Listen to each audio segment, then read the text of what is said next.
జై గురుదేవ్. ఓం శ్రీ సాయిరామ్. దివ్య ప్రేమ స్వరూపులారా, నిన్న మీరు గురు సందేశంలో ఆత్మ దృష్టి సాధ్యమవుతుందా అనే అంశాన్ని గురించి తెలుసుకున్నారు. ఇప్పుడు పరిపూర్ణ జీవితం సాధ్యమవుతుందా అనే అంశాన్ని గురించి తెలుసుకోబోతున్నారు. పూర్ణత్వం సిద్ధిస్తుందా అనే అంశాన్ని గురించి తెలుసుకోబోతున్నారు. దీనిని గురించి తెలుసుకోబోయే ముందు నిన్న మీరు తెలుసుకున్నటువంటి విషయాన్ని జాగ్రత్తగా విశ్లేషించుకోండి. మనిషి పూర్తిగా గాడి తప్పాడు. రైలు పట్టాల నుంచి పూర్తిగా పక్కకు తప్పుకుంది. జీవన విధానం పూర్తిగా కలుషితమైంది. మానవ జీవితాన్ని పునరుద్ధరించేటటువంటి అవకాశాలు రోజు రోజుకు సన్నగిల్లిపోతున్నాయి. రోజు గడిచిందంటే దుర్వార్తలు వింటున్నాం తప్ప పురోభివృద్ధి కనిపించటం లేదు. సంవత్సరం గడిచిందంటే ప్రకృతి వనరులు భస్మీపట్నం అవుతున్నాయి తప్ప వాటిని గురించి ఆలోచించే నాదుడే లేడు. భౌతికపరమైనటువంటి అభివృద్ధి మానవుడికి ఆనందాన్ని ఇస్తుందనేటటువంటి ఒకే ఒక అంశంలో మానవ జీవితం పూర్తిగా గాడి తప్పింది. ఇవాళ నేను చేయగలిగింది కూడా ఏమీ లేదు. సాక్షాత్తు అవతార పురుషులమని ప్రకటించుకున్నటువంటి వ్యక్తులు కూడా మానవ జాతిని మంచి మార్గం వైపుకు మళ్లించలేకపోయారంటే మానవుడు ఏ స్థాయిలో ఉన్నాడో మీరు ఆలోచించండి. నాగరికతకు ఆధ్యాత్మికతకు మధ్య ప్రచ్ఛన్న యుద్ధం జరిగింది. ఆ ప్రచ్ఛన్న యుద్ధంలో నాగరికత ఆధిక్యతను సంతరించుకుంది, ఆధ్యాత్మికత బలహీనపడింది. ఆధ్యాత్మికత బలహీనపడిందని చెప్పడానికి నిదర్శనం భారతదేశపు సామాజిక పరిస్థితులే. భారతదేశాన్ని వదిలిపెట్టి ఇతర దేశాలకు వెళ్ళటం కోసం పరితపిస్తూ ప్రయత్నిస్తున్నారు తప్ప భారతదేశంలో ఉన్నటువంటి విలువైనటువంటి ఆధ్యాత్మిక సంపదను ఎవరు అందుకోలేకపోతున్నారు, ఆచరించలేకపోతున్నారు, అనుభవంలోకి పొందలేకపోతున్నారు. ఎంతోమంది ఆధ్యాత్మిక రత్నాలు భారతదేశంలో ఉద్భవించినప్పటికీ భారతదేశపు నైసర్గిక స్వరూపాన్ని పరిరక్షించకపోగా మానవుల యొక్క జీవన విధానం ఇంకా బలహీనపడుతుందంటే వాళ్ళ ప్రయత్నాలన్నీ కూడా వైఫల్యం చెందినట్లే కదా. ఆలోచించండి. ఆత్మదృష్టికి చేరటం, పరిపూర్ణత్వాన్ని అందుకోవటం అనేది పగటి కలగా మిగిలిపోతుంది కదా. దానికి మూల కారణం ఏంటి?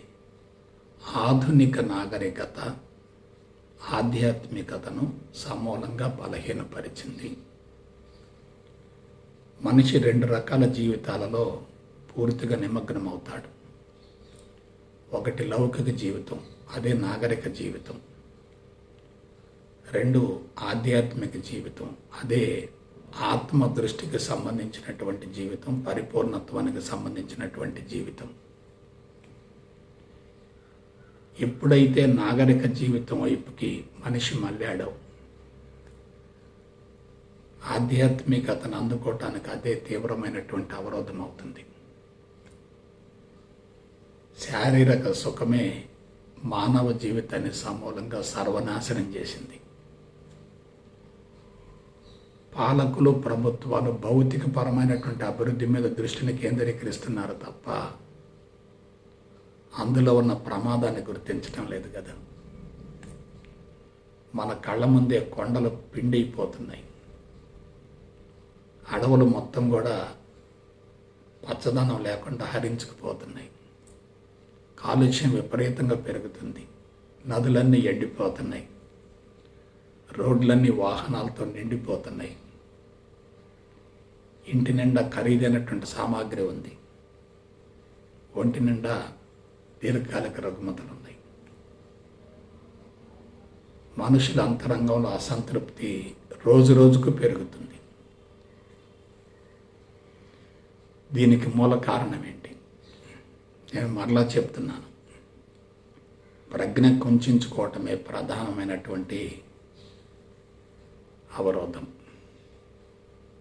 ప్రజ్ఞ కుంచుకున్నటువంటి వ్యక్తి స్వార్థంగా, సంకుచితంగా ఆలోచిస్తాడు. శారీరక ఇంద్రియ మట్టాలకే పరిమితం అవుతాడు.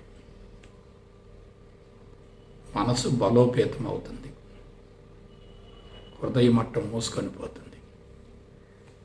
ఇక దివ్యత్వాన్ని అందుకునే అవకాశమే లేదు. ఎవరైనా ఆత్మదృష్టిని అందుకోవాలంటే అందులో ఉన్న కీలక రహస్యాల గురించి మీరు ఆలోచించండి. శారీరక మట్టం, ఇంద్రియ మట్టం, మానసిక మట్టం, బుద్ధి మట్టం, హృదయ మట్టం, ఈ 5 మట్టాలు సమాన స్థాయిలో పనిచేయాలి. ఎక్కువగా ఉండకూడదు, తక్కువగా ఉండకూడదు. ఎక్కువగా ఉన్న ప్రమాదమే, తక్కువగా ఉన్న ప్రమాదమే.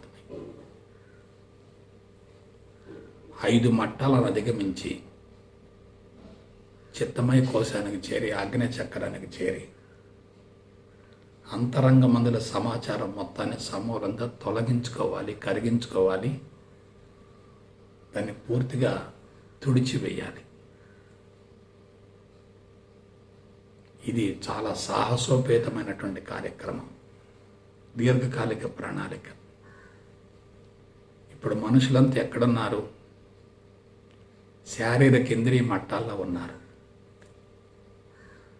మనసు విపరీతంగా ఘర్షణ పడుతుంది. బుద్ధి పక్షపాతంలో ఉంది. హృదయ మట్టం మూసుకొని పోయింది. చిత్తమయ కోశం శుద్ధి అయ్యే అవకాశమే లేదు. చిత్తమయ కోశం శుద్ధి అయితేనే జీవాత్మ సమూలంగా శుద్ధి గావించబడి జీవుడు దేవుడిగా మారతాడు. కీలక రహస్యం అక్కడిదే, చిత్తమయ కోశంలో ఉంది. కాబట్టి ఒక విషయం చెప్తున్నాను, మానవ జాతిని సమూలంగా పునరుద్ధరించటం అనేది ఎవరికి సాధ్యం కాదు. ప్రకృతి చేతిలో మానవుడు భవిష్యత్తులో శిక్షించబడబోతున్నాడు. శిక్షను అనుభవించవలసి వస్తుంది. ప్రకృతి మానవ జాతిని ప్రత్యక్షంగా భక్షిస్తుంది, అందులో ఎటువంటి అనుమానం లేదు. సూక్ష్మత్వానికి వెళ్ళినటువంటి వ్యక్తులకి ఈ నగ్న సత్యం తెలుస్తుంది తప్ప, భౌతిక ప్రపంచపు మత్తులో ఇరుక్కొని అదే నిజమైన జీవితం అనుకునే వాళ్ళకి ఈ నగ్న సత్యం అనుభవంలోకి రాదు. ఎందుకు ఇలా జరిగింది? ఒకే ఒక కీలకమైనటువంటి అంశం ఉంది. అదేమిటంటే, తెలివి మేధా సంపత్తిని ఉపయోగించి బుద్ధి మట్టాన్ని అతిగా పని చేయించి హృదయ మట్టాన్ని మూసివేసి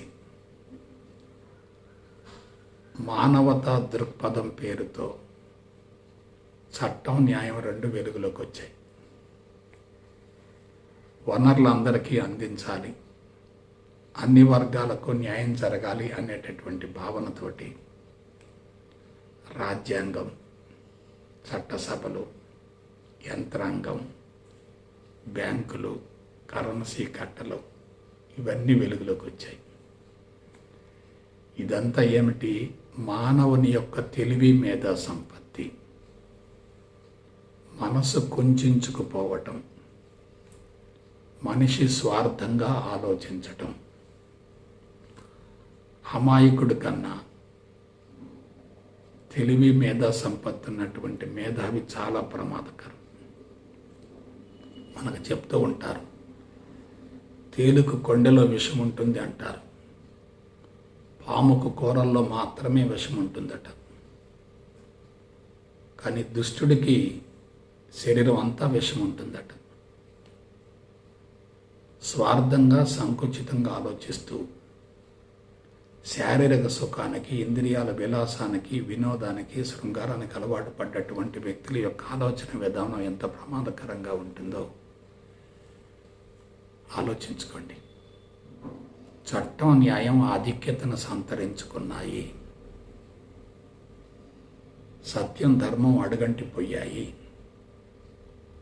అర్హత లేని వ్యక్తులు అందలం ఎక్కుతున్నారు.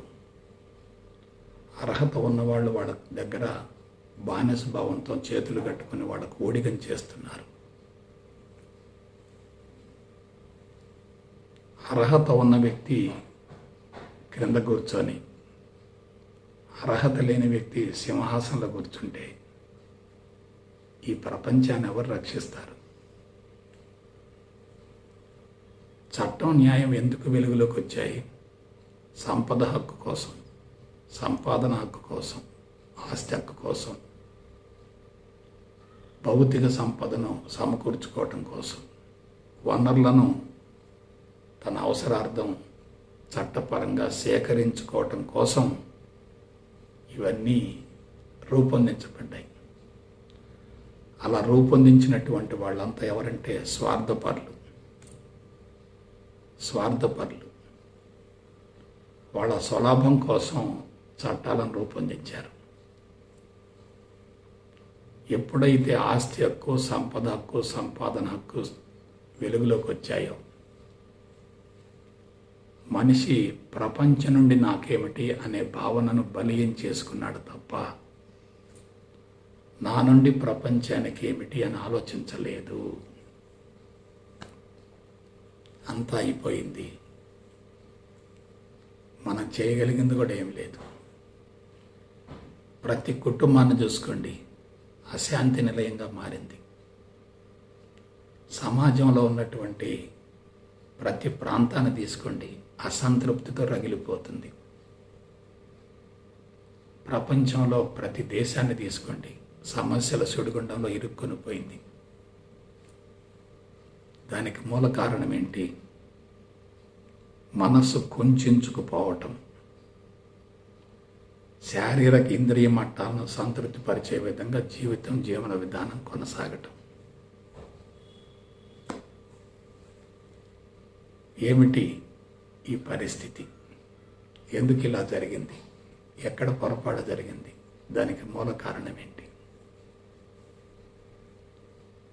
ఎప్పుడైతే మనిషి బాహ్యముఖ ప్రయాణంలో ఉన్నాడో అంతరంగం కలుషితమవుతూ వచ్చింది.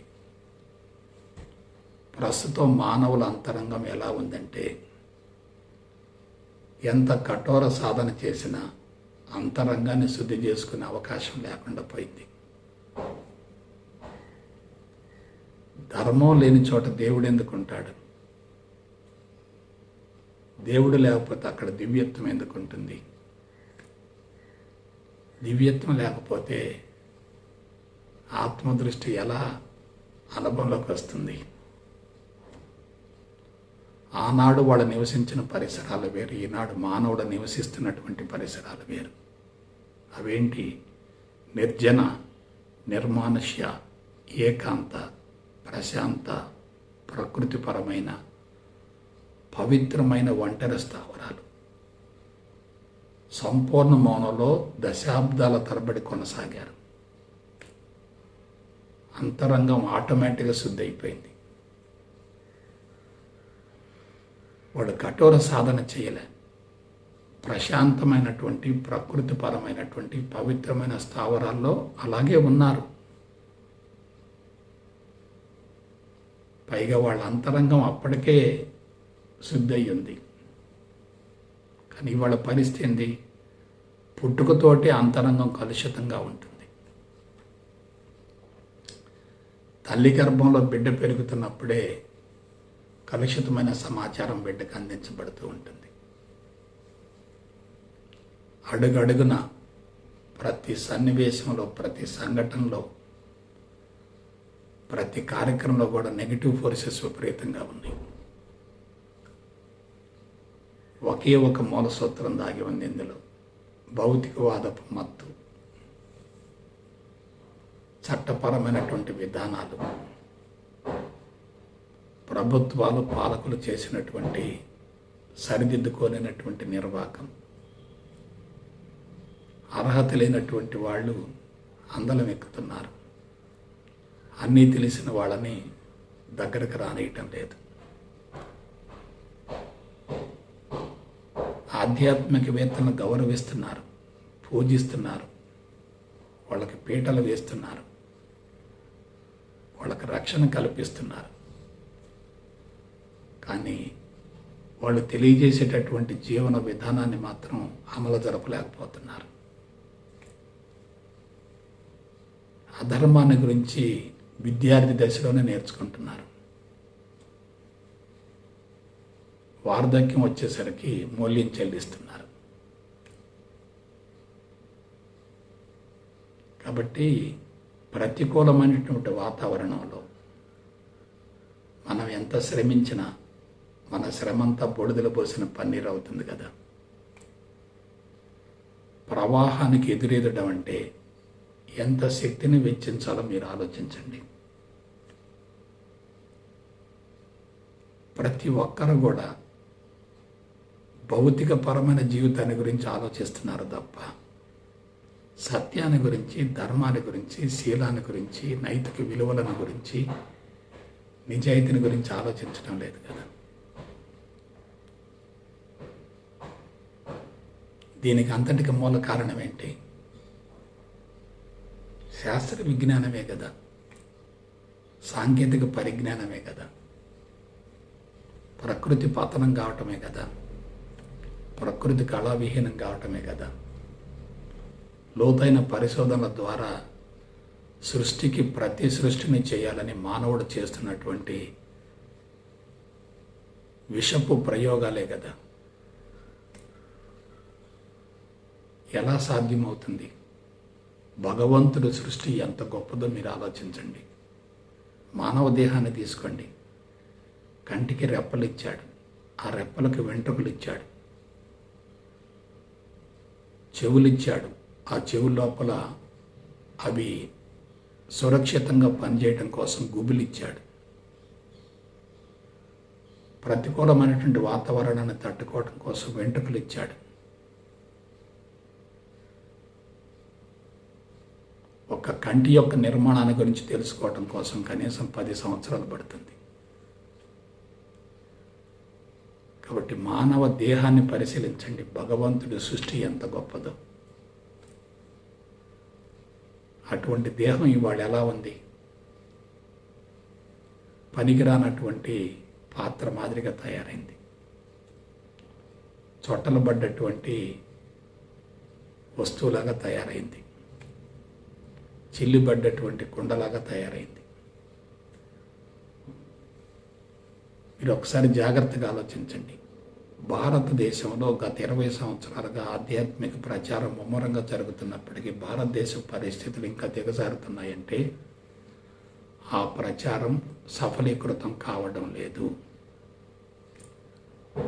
ఆ ప్రచారం ద్వారా మనుషులలో ఇంకా అయోమయం, గందరగోళం పెరుగుతుంది. ఎవరికి తోచిన విధంగా వాళ్ళు సమాచారాన్ని అందిస్తున్నారు, విధానాలను పెంచుతున్నారు. మనుషులు బంతులాగా విధానాలను మారుస్తున్నారు, సంస్థలను మారుస్తున్నారు, గురుజులను మారుస్తున్నారు. ఏదో తెలుసుకుంటున్నామన్న సంతృప్తి మాత్రం ఉంది, కానీ అంతరంగంలో ఉన్నటువంటి కలుషితం మాత్రం తొలగిపోవటం లేదు కదా. కాబట్టి ఆలోచించండి ఒకసారి. మరొక కీలకమైన విషయం చెప్తాను, ఇది చాలా ఇంపార్టెంట్. మనిషికి సంతృప్తి కానీ ప్రశాంతత కానీ ఎప్పుడు లభిస్తుందంటే ఫలవంతమైన సంతానాన్ని సమాజానికి కానుకగా అందించినప్పుడే మనిషి యొక్క అంతరంగం సంతృప్తిగా ఉంటుంది, ప్రశాంతంగా ఉంటుంది. ఇప్పుడు మనుషులు అందించేటటువంటి సంతానం ఎలా ఉంది? పుట్టుకతోటే అనారోగ్య సమస్యలు, పుట్టుకతోటే శరీరం బలహీనం కావటం, అసలు గర్భం ధరించడానికి ఇష్టం లేకపోవటం, బలవంతంగా గర్భాన్ని మొయ్యటం,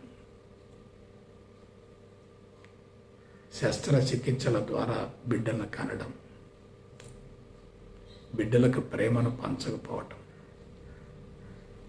బిడ్డలకు సేవ చేయాలనే భావన కలగకపోవటం, బిడ్డల యొక్క సంరక్షణ గురించి, పోషణను గురించి, వాళ్ళకి సరైనటువంటి పద్ధతిలో పెంచేటటువంటి విధానాన్ని గురించి ఆలోచించకపోవటం, అత్యంత విలువైనటువంటి కన్న బిడ్డలే మనకు సమస్యగా తయారవుతున్నారు. అందుకు మూల కారణం సంతానాన్ని కంఠంలో పొరపాటు ఉంది, వాళ్ళని పెంచి పెద్ద చేయటంలో కూడా పొరపాటు జరుగుతుంది. విద్యా వ్యవస్థ ఎంత ప్రమాదకరంగా మారిందో మీరు ఆలోచించండి. ఉపాధి కోసం, డిగ్రీల కోసం, భౌతికవాదాన్ని అనుభవించడం కోసం, సుఖవంతమైన సులభతరమైన జీవితం కోసం చదువుకుంటున్నారంటే వాడు సమాజానికి ఏ విధంగా ఉపయోగపడతారు ఆలోచించండి. కాబట్టి చుట్టూ కలుషితమైనటువంటి వాతావరణం ఉన్నప్పుడు సిద్ధాంతం తెలుసుకుంటే ప్రయోజనం ఏంటి? మరొక కీలకమైన విషయం చెప్తాను, ఇది చాలా ఇంపార్టెంట్. జనాభా విపరీతంగా పెరుగుతుంది, అంతే మోతాదులో నాగరికత కూడా పెరుగుతుంది, అంతే మోతాదులో భౌతిక పరమైనటువంటి అభివృద్ధి పెరుగుతుంది, అంతే మోతాదులో మనుషుల కోరికలు కూడా పెరుగుతున్నాయి. మనుషుల కోరికలను తీర్చడానికి ప్రపంచంలో ఉన్నటువంటి వనరులు సరిపోతాయా? సరిపోవు. కోరికలు తారాస్థాయికి చేరుతున్నాయి, వనరులు గణనీయంగా పడిపోతున్నాయి. ఒకవైపు కోరికలు పెరుగుతూ మరొక వైపు వనరులు తరిగిపోతూ ఉంటే మనిషి యొక్క అంతరంగం ఎలా ఉంటుంది? ఆరాటం ఉంటుంది, పోరాటం ఉంటుంది, విపరీతమైనటువంటి పోటీతత్వం ఉంటుంది. అటువంటి స్థితిలో మనిషి జీవితాన్ని కొనసాగిస్తూ ఉంటే లోపలికి ఆధ్యాత్మికత ఎలా ప్రవేశిస్తుంది? శారీరక అవసరాలు తీరటం లేదు, కనీస వసతులు కరువు అవుతున్నాయి. ఒకప్పుడు ఖరీదైనటువంటి వస్తువులన్నీ ఇవాళ సర్వసాధారణమవుతున్నాయి, తప్పక అవసరమవుతున్నాయి. ఎంత డబ్బు సమకూరినా ఇంకా సరిపోదు అనే భావన పెరుగుతుంది. సంవత్సరం గడిచిందంటే ఆర్థిక అసమానతలు విపరీతంగా పెరుగుతున్నాయి, అవినీతి తాండవిస్తుంది. మనుషులు ఆర్థిక వనరుల కోసం ఆరాటపడుతున్నారు తప్ప అంతరంగ శుద్ధిని గురించి ఆలోచించడం లేదు. కొంతమంది పాప భీతిని పెంచుకొని తప్పులు చేసి పరివర్తన పశ్చాత్తాపంతో ఆధ్యాత్మిక మార్గాన్ని ఆశ్రయిస్తున్నప్పటికీ అంతకుముందు వాళ్ళు చేసినటువంటి కర్మల మూట వాళ్ళని వేధిస్తూనే ఉంటుంది కదా. కాబట్టి పుట్టుకతోటే సమస్యలు వస్తున్నాయి, పెరుగుతూ ఉంటే సమస్యలు ఇంకా వెంబడిస్తూ ఉన్నాయి, వేటాడుతూ ఉన్నాయి. ఇవాళ వివాహ వ్యవస్థ పూర్తిగా వికటించింది, కుటుంబ వ్యవస్థ కుళ్ళిపోయింది, ఉమ్మడి కుటుంబాలు కనుమరుగవుతున్నాయి. ప్రతి ఒక్కళ్ళు ఒంటరి జీవితాన్ని కోరుకుంటున్నారు.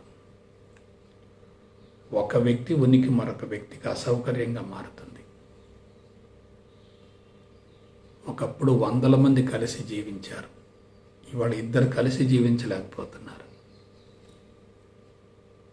దానికి మూల కారణం ఏంటి? తమోగుణం, రజోగుణం. తమోగుణం శారీరక మట్టానికి సంబంధించింది, రజోగుణం ఇంద్రియ మట్టానికి సంబంధించింది. ఆ రెండు గుణాలు ఎప్పుడైతే బలీయంగా ఉంటాయో అంతరంగం అంతా చెడు సంస్కారాలతో నింపబడుతుంది. ఉత్తమ సంస్కారాలు పూర్తిగా బలహీనపడతాయి. కాబట్టి ప్రతికూలమైనటువంటి వాతావరణంలో ఆధ్యాత్మికతను అందించడం అనేది ఒక రకంగా కత్తి మీద సాము లాంటిది. రెండవది, అంతరంగాన్ని బట్టి ఆధ్యాత్మికత అందుతుంది కదా. అంతరంగం కలుషితంగా ఉండి అధర్మపదమైనటువంటి జీవన విధానం కొనసాగుతూ ఉంటే ధర్మాన్ని ఎలా స్వీకరిస్తారు? నైతిక విలువలను ఎలా పాటిస్తారు? శీల సంపదను ఎలా కాపాడుకోగలుగుతారు? తప్పు చేయటం చాలా సులభం. ఆ తప్పును సరిదిద్దుకోవటానికి ఈ జీవితం సరిపోదు. మూలాలే దెబ్బతిన్నాయి, మూల నిర్మాణమే దెబ్బతింది. అందుకే అవతార పురుషులు కూడా ఏమీ చేయలేక నిరాశతో, నిస్పృహతో, అసంతృప్తితో జీవితాన్ని ముగిస్తున్నారు. సంస్థలు బాగా పెరుగుతున్నాయి, లక్షలాది మంది శిష్యులు తయారవుతున్నారు. కానీ వాళ్ళ అంతరంగం ఎంతవరకు శుద్ధి జరిగింది?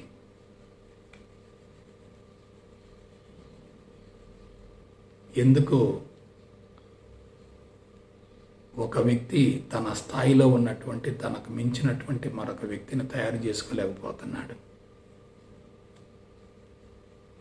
వందల సంవత్సరాల కాల వ్యవధిలో అనేక మంది వచ్చారు, విశిష్టమైనటువంటి బోధనలు చేశారు, ప్రజల్ని మంచి మార్గంలోకి మళ్లించడం కోసం తమ వంతు కృషి చేశారు.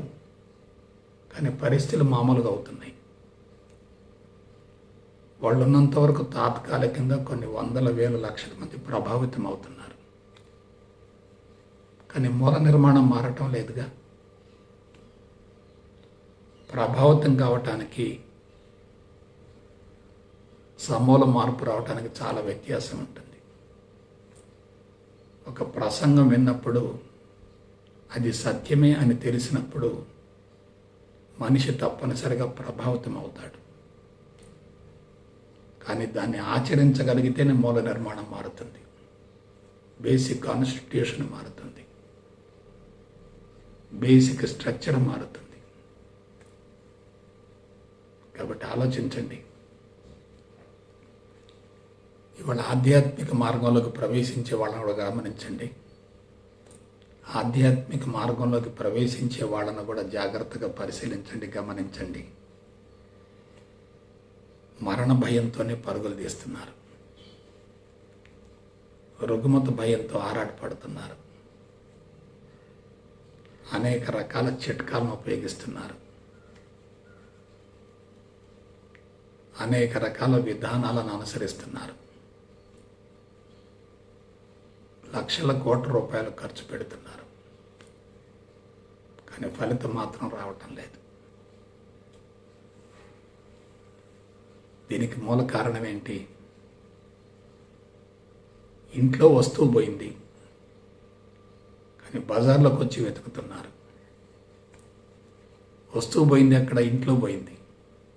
మరి వెతికేది ఎక్కడ? బజార్లో వెతుకుతున్నారు. బజార్లో వస్తువు ఎలా దొరుకుతుంది? కొన్ని వేల సంవత్సరాల నుండి పెట్టుబడిదారీ వ్యవస్థ బలీయమై, వటవృక్షమై, విషవృక్షమై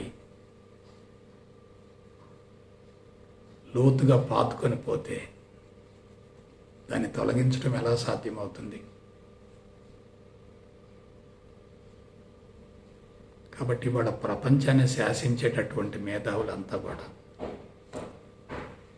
బలమైనటువంటి వ్యవస్థగా మారి జలగల మాదిరిగా ప్రజానీకాన్ని పీడిస్తూ, ప్రకృతి వనరులను పతనం చేస్తూ, అభివృద్ధిని చూపిస్తూ ప్రపంచాన్ని పక్కదోవ పట్టిస్తుంటే అందరూ దాన్ని విశ్వసించి పరుగులు తీస్తున్నారు తప్ప అందులో ఉన్న ప్రమాదాన్ని తెలుసుకోలేకపోతున్నారు. సో ఇదంతా ఏమిటి? ఎందుకంటే మిమ్మల్ని మభ్యపెట్టడం కోసం మీరంతా మారతారని నేను చెప్పొచ్చు. అది సాధ్యం కాదు. ప్రభావితం కావటానికి మారటానికి వ్యత్యాసం తెలుసుకోవాలి. వినటం ద్వారా, తెలుసుకోవటం ద్వారా తాత్కాలికంగా ప్రభావితం అవుతారు, కానీ మార్పు మాత్రం చాలా కష్టం. అయితే గురూజీ, మరి పరిష్కారం ఏమిటి? పరిష్కారం ఉంది. పరిష్కారం లేని సమస్య లేదు, సమాధానం లేని ప్రశ్న లేదు. ప్రపంచం పూర్తిగా దిగజారిపోయింది కాబట్టి ఒక బలమైనటువంటి విధానాన్ని మనం అనుసరించాలి. సమస్య పెద్దది కాబట్టి అందుకు అనుసరించేటటువంటి విధానం కూడా కష్టతరంగానే ఉంటుంది. మనకు సామెత చెప్తూ ఉంటారు, పావును బట్టి కర్ర తీసుకోవాలని. చిన్న పాము అయితే చిన్న కర్ర సరిపోతుంది. అదే విషసర్పమై బుసలు కొడుతూ ఉంటే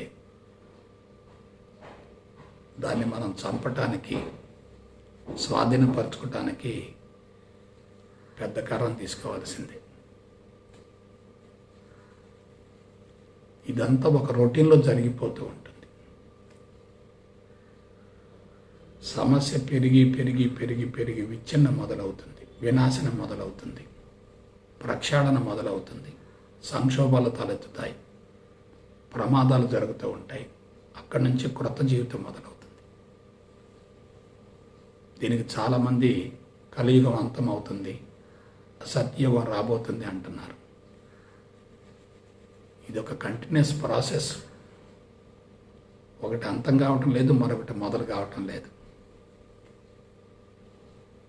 సో అన్నిటికీ మూలం ఎక్కడుందంటే ఇప్పుడు చెప్తాను. ఆధ్యాత్మికతను గురించి సశాస్త్రీయంగా అవగాహన చేసుకోవాలి. What is spirituality? ఆధ్యాత్మికత వెలుగులోకి రావటానికి మూల సూత్రాలు ఏమిటి? అది ఎందుకు వెలుగులోకి వచ్చింది? సమాజాన్ని ఉద్ధరించడం కోసం వచ్చిందా? తనను తాను ఉద్ధరించుకోవటం కోసం వచ్చిందా? ఈ ఒక్క పాయింట్ చాలు. ఆధ్యాత్మికత అంటే ఆత్మ విజ్ఞాన శాస్త్రం, సైంటిఫిక్ స్పిరిచువల్ నాలెడ్జ్. అంటే ఒకే ఒక నిర్వచనం చెప్తాను, అర్థం చెప్తాను. తనను తాను ఉద్ధరించుకోవటమే ఆధ్యాత్మికత. అంతరంగాన్ని శుద్ధి చేసుకోవటమే ఆధ్యాత్మికత. అంతరంగాన్ని సమూలంగా ప్రక్షాళన గావించుకోవటమే ఆధ్యాత్మికత. వ్యక్తి తన జీవితాన్ని గురించి లోతుగా పరిశోధన చేయటమే ఆధ్యాత్మికత. ఇప్పుడు అందరూ కూడా బాహ్య ప్రపంచం మీద ప్రయోగాలు చేస్తున్నారు, ప్రకృతి మీద ప్రయోగాలు చేస్తున్నారు, అంతరిక్ష ప్రయోగాలు చేస్తూ ఉన్నారు. అందుకే సమస్యలు జటిలమవుతూ వస్తున్నాయి. కానీ అసలు సిసలైనటువంటి ఆధ్యాత్మికత ఏమిటంటే మనిషి తనను తాను సమూలంగా సంస్కరించుకోవటం, అంతరంగం మందలి సమాచారాన్ని సమూలంగా తొలగించుకోవటం. కాబట్టి మనసు అనేది సమాచారాన్ని పెంచుతూ ఉంటుంది. కాబట్టి ఆ మనసుకు అతీతమైనటువంటి స్థితిలో ఉండి మనసును స్వాధీనపరచుకోవాలి, మనసును కరిగించాలి. ఈ మనసు ఎలా ఉంటుందంటే మనిషిని మాయలో పడవేస్తుంది, భ్రమలో పడవేస్తుంది, భ్రాంతిలో పడవేస్తుంది, పిచ్చిలో పడవేస్తుంది, వెరిలో పడవేస్తుంది. మనిషిని తొందరగా బయటికి రానియ్యదు. మాయ ఆవహించటం చాలా సులభం, దాన్ని ఛేదించడం చాలా కష్టం. కానీ నేను చేసిన ఒకే ఒక ప్రయోగం ఏమిటంటే నన్ను నేను ఉద్ధరించుకునే ప్రయత్నం చేశాను. ఇంతవరకు ఆధ్యాత్మిక చరిత్రలో ఎవరు కూడా ఈ విధానాన్ని అనుసరించలేదు. నేను మా అమ్మ నాన్నల నుండి సంక్రమించినటువంటి అతి భయంకరమైన వంశపారంపర్య దీర్ఘకాలిక వ్యాధుల నుండి సమూలంగా బయటపడటం కోసం 3 దశాబ్దాల కఠోరమైనటువంటి అన్వేషణ చేశాను, కృషి చేశాను. మీరు ఒక్కటే గుర్తుపెట్టుకోండి, ఎదురుగున్నటువంటి గురూజుల మార్పు వచ్చినప్పుడు మీలో ఎందుకు మార్పు రాదు? గురూజీ కఠోరంగా సాధన చేయలేదే, రుచులు అణుచుకోలేదే, కుటుంబానికి దూరంగా ఉండలేదే, గడ్డాలు పెంచుకోలేదే, ప్రత్యేకమైన జీవన విధానాన్ని అనుసరించలేదే,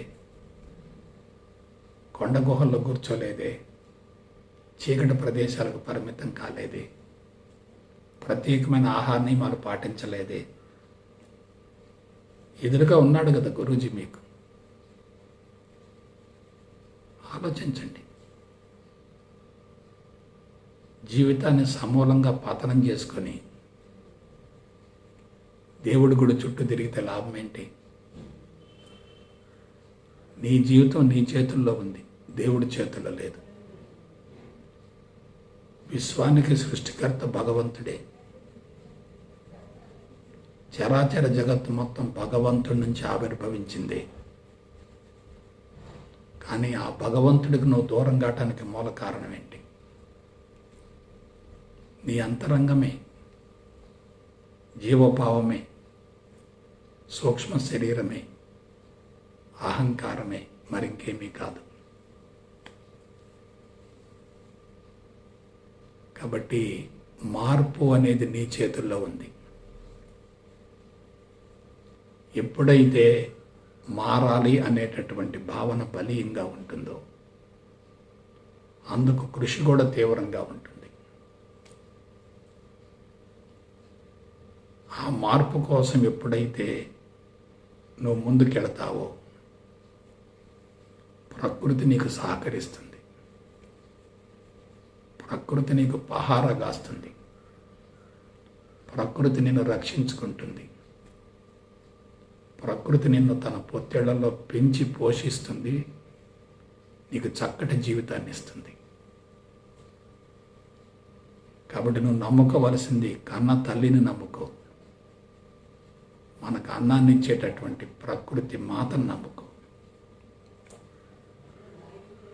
ఇంతకు మించిన వ్యక్తులు ఎక్కడా లేరు.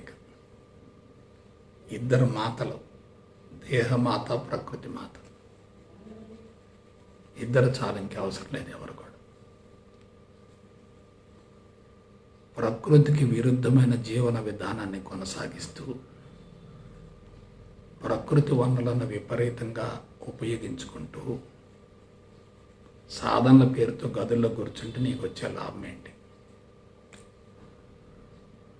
ప్రకృతికి అనుగుణంగా జీవించే వ్యక్తికి వ్యాధి నిరోధక వ్యవస్థ అద్భుతంగా పనిచేస్తుంది. ప్రకృతికి విరుద్ధంగా జీవించేటటువంటి వ్యక్తికి ఆ నిరోధక వ్యవస్థ సక్రమంగా పనిచేయదు, బలహీనపడుతుంది. మనుషులు శారీరక మట్టంలోనే కూర్చోటానికి మూల కారణం ఏంటంటే శరీరాన్ని సుఖపెట్టడమే విజయవంతమైన జీవితం అనుకుంటున్నారు. తల్లిదండ్రులు కానీ, ఉపాధ్యాయులు కానీ, యాజమాన్యాలు కానీ, బంధువులు కానీ, మిత్రులు కానీ, హితులు కానీ, సన్నిహితులు కానీ, స్నేహితులు కానీ ఖరీదైన జీవితాన్ని గురించి ప్రోత్సహిస్తున్నారు తప్ప ఆరోగ్యాన్ని, ఆయువుని, ప్రశాంతతను, సంతృప్తిని, ఆనందాన్ని పొందేటటువంటి జీవితాన్ని గురించి నీకు తెలియజేయటం లేదు కదా. అందరూ ఒక ప్రవాహంలో కొట్టుకుపోతున్నారు, నిన్ను ఆ వైపుకి రమ్మంటున్నారు. వాళ్ళకి ఎటువంటి శిక్ష పడుతుందో నీకు అటువంటి శిక్ష పడుతుంది కదా. ఆలోచించండి. అందరూ నడిచే బాటలో మనం నడిచామనుకోండి, మనకు అటువంటి శిక్ష పడుతుంది కదా. వాళ్ళు ఆరోగ్యంగా లేరుగా, సుదీర్ఘ ఆయువు లేదుగా, ప్రశాంతత లేదుగా, సంతృప్తి లేదుగా, ఆనందం లేదుగా. మరి ఆ మార్గంలో పయనిస్తే నీకు అటువంటి ఫలితమే వస్తుంది కదా. చూస్తూ చూస్తూ నిప్పుల్లోకి ఎందుకు దూకాలి? చూస్తూ చూస్తూ ఈత రాకుండా ప్రవాహంలోకి ఎందుకు దూకాలి? ఆలోచించండి. కాబట్టి ఈరోజు నేను మీకు ఒకే ఒక విషయం చెప్తున్నాను. అసలు స్పిరిచువాలిటీ అంటే ఏందో అర్థం తెలుసుకోండి చాలు. What is spirituality? స్పిరిచువాలిటీ అంటే నీ అంతరంగంలో ఉన్నటువంటి జీవభావాన్ని సమూలంగా తొలగించుకోవటమే. తల్లిదండ్రుల ద్వారా సంక్రమించినటువంటి సంచిత కర్మల మూటను, ఈ జన్మలో అజ్ఞానం వల్ల నువ్వు ఏర్పరచుకున్నటువంటి మరొక మూటను, ప్రారబ్ధ కర్మల మూటను సమూలంగా దగ్ధం గావించుకోవటమే. ఎప్పుడైతే కర్మల మూట దగ్ధమైందో జీవుడు కనుమరుగవుతాడు, జీవుడు సమూలంగా శుద్ధి అవుతాడు, జీవభావం కరిగిపోతుంది, ప్రజ్ఞ అనంతంగా విస్తరిస్తుంది. ముందు మానవత్వాన్ని అందుకోగలుగుతావు, తర్వాత దివ్యత్వానికి చేరువవుతావు, ఆ తర్వాత పూర్ణత్వాన్ని అందుకోవటానికి అర్హతను సంపాదించుకుంటావు. ఇది నీ చేతుల్లో ఉంది. వేరే మరెవరికి నీ జీవితంతో సంబంధమే లేదు. ఏ ఇద్దరూ కలిసి జన్మించరు, ఏ ఇద్దరూ కలిసి మరణించరు. Be careful. ఎవరి జీవితం వారిది, ఎవరి సంస్కారాలు వారి, ఎవరి మనస్తత్వం వారిది, ఎవరి ఆలోచన విధానం వారిది, ఎవరి జీవన సరళి వారిది. ఏ ఇద్దరు ఒకే రకంగా ఉండరు,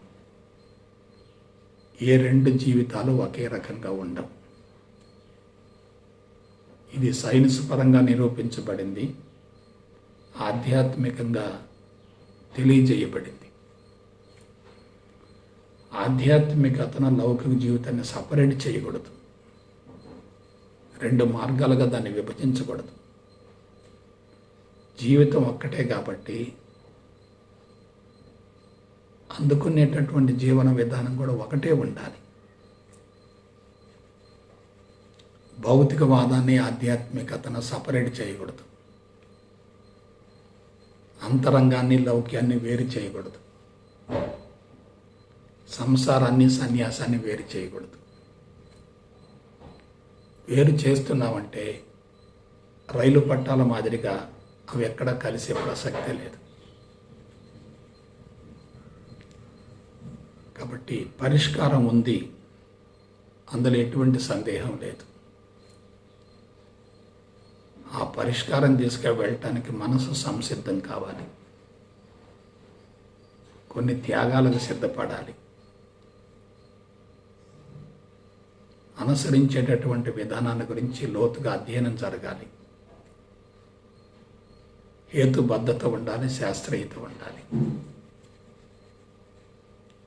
ఇక ఫలితం ఆటోమేటిక్గా వస్తుంది, దానంతట అదే వస్తుంది, సునాయాసంగా వస్తుంది.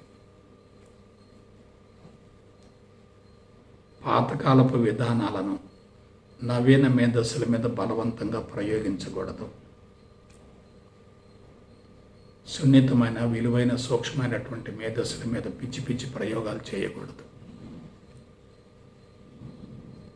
మనిషి ప్రతి క్షణం మారుతున్నాడు, ప్రతి సంవత్సరం మారుతున్నాడు.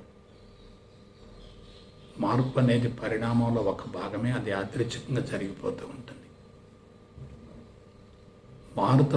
మారుతున్నటువంటి మేధస్సుకు అనుగుణంగా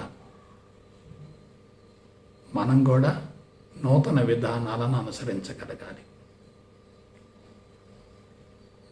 ఇప్పుడు చివరిలో నేను ముగింపుకు వస్తున్నాను. నీ గురించి నువ్వు తెలుసుకోవాలంటే, నీలోనికి నువ్వు పయనించాలంటే, నీ అంతరంగాన్ని సమూలంగా శుద్ధిగా ఉంచుకోవాలంటే, నీ బలహీనతలను కూకట వేర్లతో సహా తొలగించుకోవాలంటే, నీ లోపాలను నువ్వు సవరించుకోవాలంటే నీ జీవితాన్ని గురించి లోతుగా అధ్యయనం చేయాలంటే, నీ జీవితం మీద లోతైనటువంటి పరిశోధన జరగాలంటే నువ్వు చేయవలసినటువంటి ఒకే ఒక అద్భుతమైన విధానం పరిపూర్ణ అద్వైత బ్రహ్మజ్ఞానాన్ని గురించి శాస్త్రీయ పందాలో అవగాహన గావించుకోవాలి. మాట గుర్తుపెట్టుకోండి, శాస్త్రీయ పందాలు.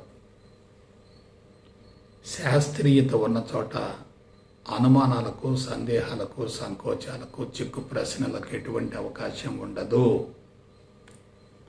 అశాస్త్రీయత ఉందంటే తీవ్రంగా నష్టం జరుగుతుంది.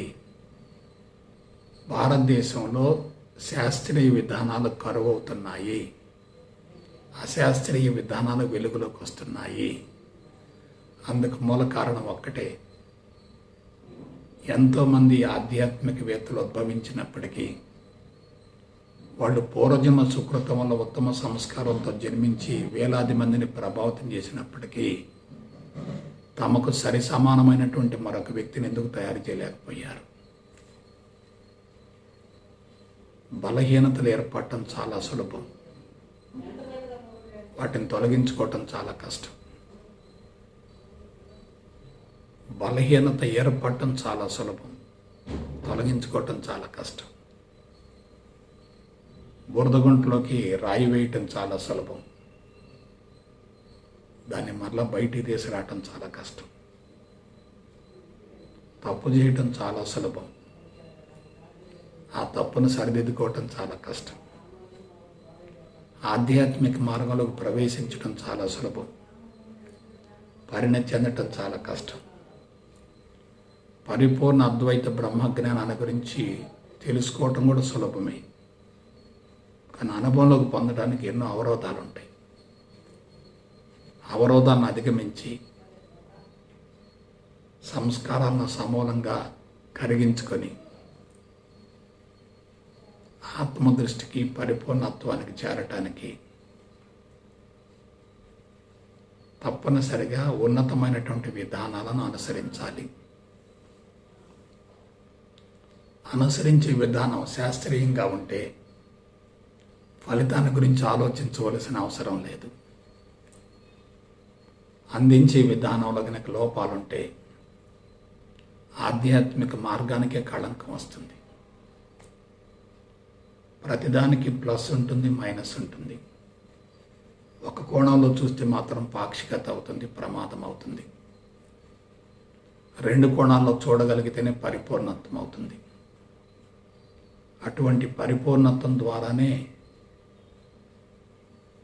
మనిషి ఆత్మదృష్టిని అందుకోగలుగుతాడు.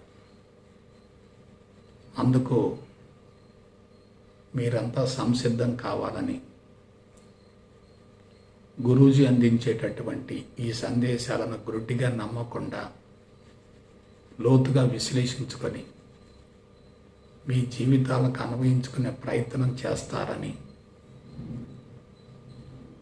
మనస వాచ కర్మణ కోరుకుంటూ సెలవు తీసుకుంటా. జై గురుదేవ్, జై గురుదేవ్, జై గురుదేవ్.